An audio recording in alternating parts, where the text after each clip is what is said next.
Ladies and gentlemen, I'm a special guest to a special guest to a special host. So no, you're the host, I'm the special host guest, and you have the special guest here. But the reason why I kind of wanted to come into this is the first time I'm actually double teaming with like JT here. That's right. Yeah, well, a lot better looking than me and certainly a lot younger than me. But the reason why I want to do this very quick introduction is because I fell in love with this little girl's voice about a year or two ago, and I wanted her to do this Christmas thing, and you were going away to do some kind of cheerleading stuff. Oh my God, something else was better than Rockoutloud at the time. I hope that's changed. But this little girl, Gabby, she's not only got a great voice, she's not only incredibly professional, but she played the bitter end on June 26th. Right? She gets on stage and the backing band just froze. I mean, they're on stage to the bitter end. The bitter end is where Lady Gaga started, Taylor Swift, Bruce Springsteen, a couple of those famous stars, right?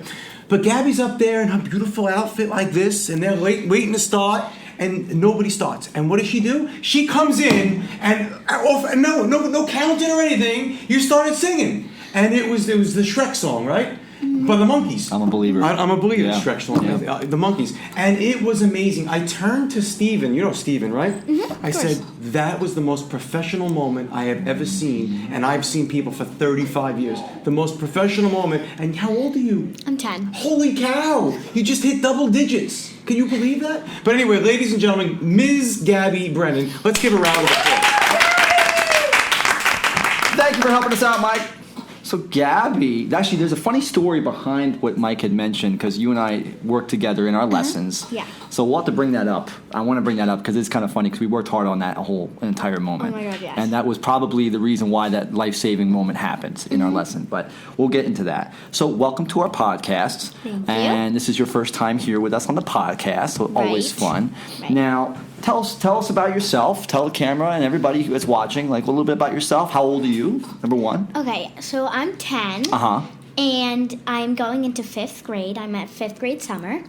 And I am a cheerleader. I've been a cheerleader for 7 years. Okay. And I am just recently getting into other sports like lacrosse, basketball. Oh my gosh. You do a little bit of everything. So there's another, I forget the other student's name. He also did a lot of sports, but I remember he walked in on this podcast with a cast on his arm. And I thought, what was this? DJ. Yeah, DJ.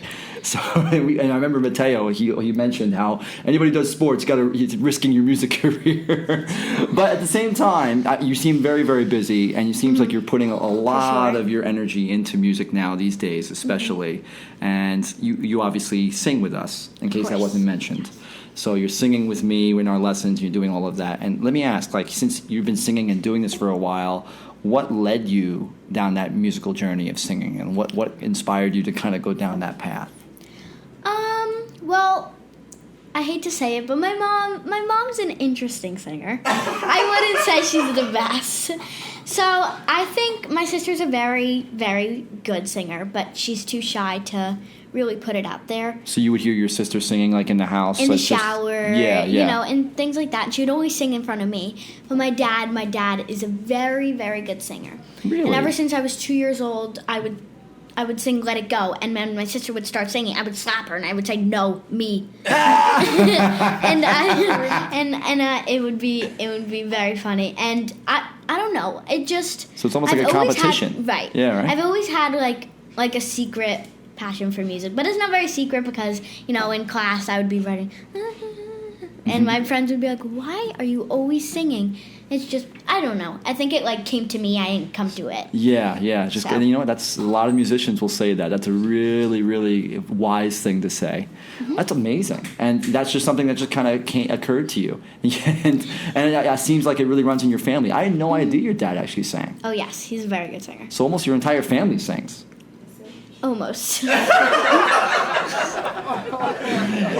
Mom sings. Yeah, we could say she sings. She sings. The I face love you, behind Mom. that. I love you, The Mom. face behind that is too funny. So, and how old were you when you started then? You were about as early as you can remember? 18 months. I can even remember 18 months. That's crazy. 18 months. Wow. Are there like videos back Yes. then? Like, oh my A lot. gosh. Teachers will send me videos of her singing Let It Go, passionate.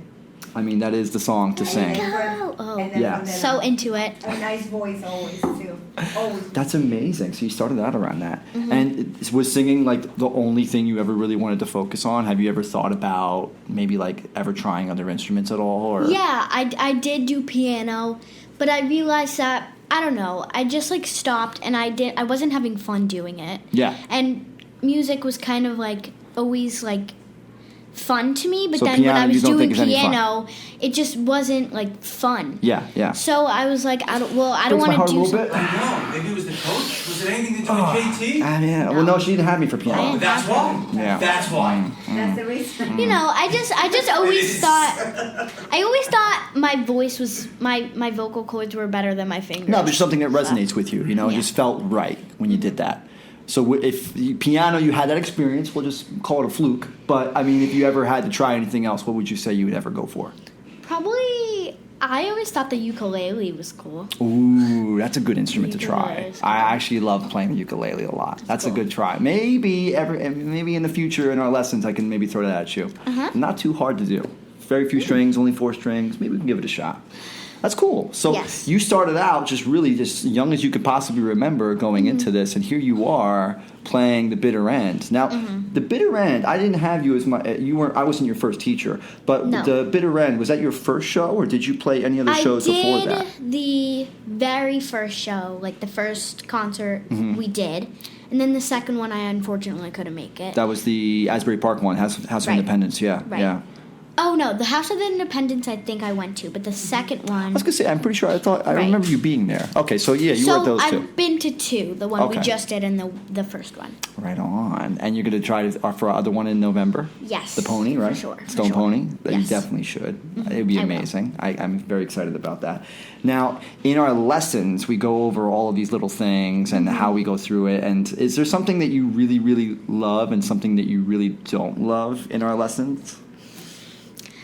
Let's start with the bad news first. What's the thing that you could change in your lesson? Or you better said, what would you change that to improve it? Okay. And that could be so- within me or yourself. Okay.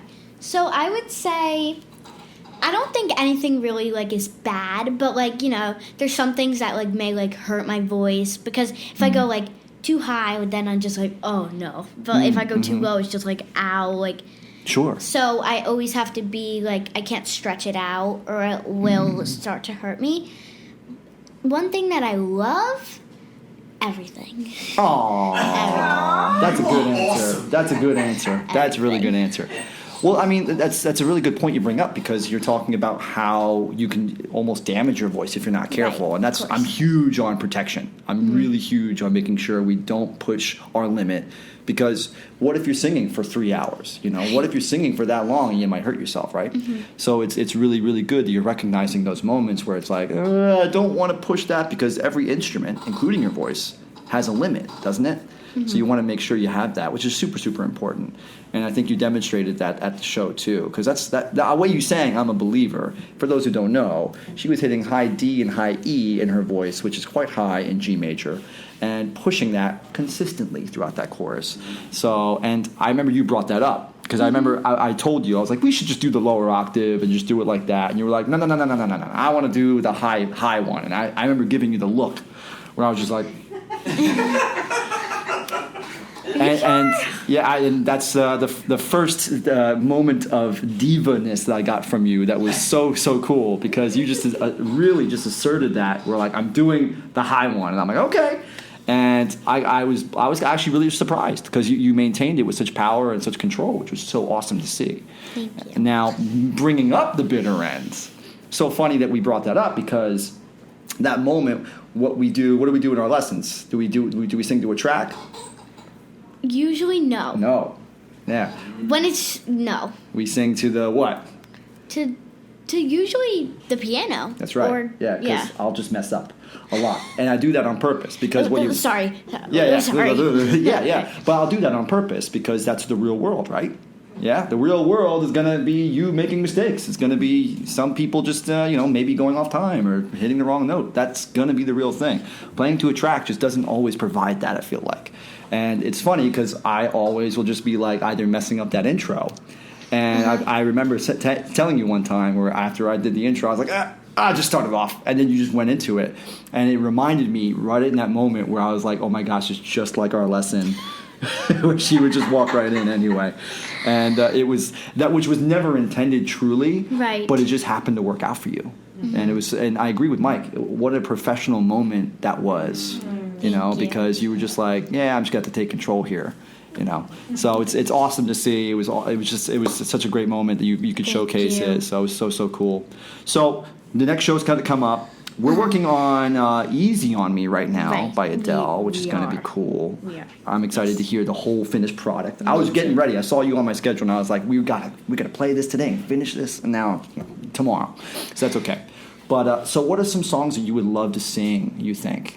At, like, the concert? No, at the concert. It could be just this year, because we still have a whole another half a year to go. Right. You know?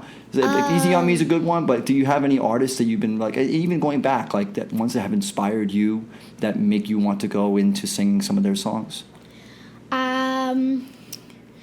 Not really, but I think that usually now I'm kind of into, like, classical music a little bit, because my dad is, like, obsessed with Billy Joel. So ever since, like, he started listening to that, like, when I was, like, 5 or 6, like, I've been singing, like, Billy Joel from the heart. Oh, that's so awesome. I think maybe some Billy Joel songs. Okay, all right, maybe we can get some Fleetwood Mac in with you, huh? Something like that would be fun. We'll go back into some of those classic rock elements. I like that. Billy Joel also is so fun. I just got done playing him. So that's I totally would be okay with bringing back some of the oldies with you. So I love Billy Joel. So that's awesome. Maybe we can go into some of that, maybe even when the band kicks in November. So you never really know. Now, are there any... I bring that up because there are artists that I feel like you might have grown up with, so that's why I was asking. Are there any artists that inspired you to kind of dive into all this? Dora the Explorer. I'm sorry, what? Dora the Explorer. I used to sit there and watch Dora the Explorer for hours. I was not expecting that. Dora the Explorer. No way. But also, like, obviously I grew up with an older sister in my house. Yeah. She's 17 and I'm 10, so it's a big difference. Sure. So my whole life I've been growing up hearing blasting rap music and, you know, all of that stuff. So, you know, my sister has, like, shown me most of the artists I know today. Yeah. So, I totally get it. You know. I grew up the same way, actually. I have a sibling who's 5 years older, and he would play Bad Brains, Dead Kennedys, Green Day, all these punk bands. And my mom would take away his CDs all the time. But they were forbidden in my house at the time. And then I would sneak. I know where my mom would find them, and I would sneak them, and I would listen to them in secret in my house. But it's funny. You often get inspired by the older siblings too. Yeah. But Dora the Explorer, who knew? That is so crazy. You know, she if you does look have in a my beautiful house, voice. like recently, I was cleaning up my playroom, and I have this big Dora Explorer couch. Yeah. And it was like when you tuck it in, it's a couch. When you pull it out, it's a bed. Yeah. And I've had that thing for 10 years. Oh my gosh. I just threw it out, and it was such a sad moment for me because I used to sit on that couch and watch Dora the Explorer. Yeah. I love Dora the Explorer. It's a new era. Loved it. It's the new Gabby era. It's all right. It's okay. That happens. The many chapters of life. So speaking of chapters, where do you see yourself, Gabby, in like 10 years? That's a big question. I know. We could say 5 years just to play it safe if you want. Well, definitely still, like, I'm never going to give up on music. Even if I, like, stop doing music, like, for a while I'll always go back to it or I'll always remember it. Yeah. So I've always wanted to be a model, but everybody used to tell me, and I recently just did chorus this year, so everybody would tell me, why do you want to be a model? You're such a good singer. You're such a good singer. And whenever I sing in front of my friends, they're like, oh my God, you're amazing. Like, you should really be a singer. And I'm always like, you know, like, that's, like, and then to say, like, I'm going to be a singer when I grow up, that's kind of being, like, you know, like, excessive. Because, like, I'm not going to say in 10 years that I'm going to be a singer, but I'm definitely going to be in music. But is it excessive if you have the talent? Right? You know, if you got the, you know, you got the sauce, why not use it? You know. Yes. So I mean, I feel like that's something that you can consider. I mean, like, it'd be excessive for me to say I'm a model. I mean, As much as I'd like to believe that, I mean, but that's the thing, is that you want to. I mean, if you got the talent, why not use it? You know. So I mean, as your teacher, as your coach, I feel as though that might be something that's a very, very realistic possibility for you, and no different than anything. It's just a matter of something that you work hard at. You know, if you believe in yourself and you work hard on it, that's in practice. That's really the key ingredients there. All right. So I mean, you never know. I'd say you might be able to go for it with a lot of ease. Maybe. Yeah, that's right. So much cool information. I really love talking with you, but I want to close with a question that I feel like will kind of wrap it all up. Who would you say, or what would you say that you're thankful for out of all this this point right now that led you here? Besides Mom's singing voice. My family. My family, because, you know, whenever I'd be like, I give up, or like, I'm done, or it's annoying me at this point, or I don't want to go to singing today, or I don't want to do this, or I don't want to do that, my mom will be like, go, it will be fun. But then when I'm here, I'm like, and I get out and I'm like, Mom, that was so fun. Mm-hmm. I can't wait till next practice. Yeah. And then, you know, same thing with everything, but my family, my parents, they motivate me, and they like provide me with, you know, they pay for my things, and they help me, and they support me, and also my sister, because as much as she is a little bit annoying to me, and she's a little bit mean to me sometimes, you know, like whenever I have something that's wrong with me, like I always just go to my sister, because because, you know, she is, She's as your big much as sister. she's my sister, like, she won't tell if I need something not to tell, or she'll, like, you know, keep it a secret, or she'll, like, you know, even if she's a little bit mean, like, she'll support me. So my family and some of my friends, too. Most of my friends. Right on. Well, And my singing coaches. There you go. well, guys, this is the amazing, the talented, the professional Gabby Brennan. Thanks for coming on. Thank you for You're awesome, inviting kiddo. me. Good job.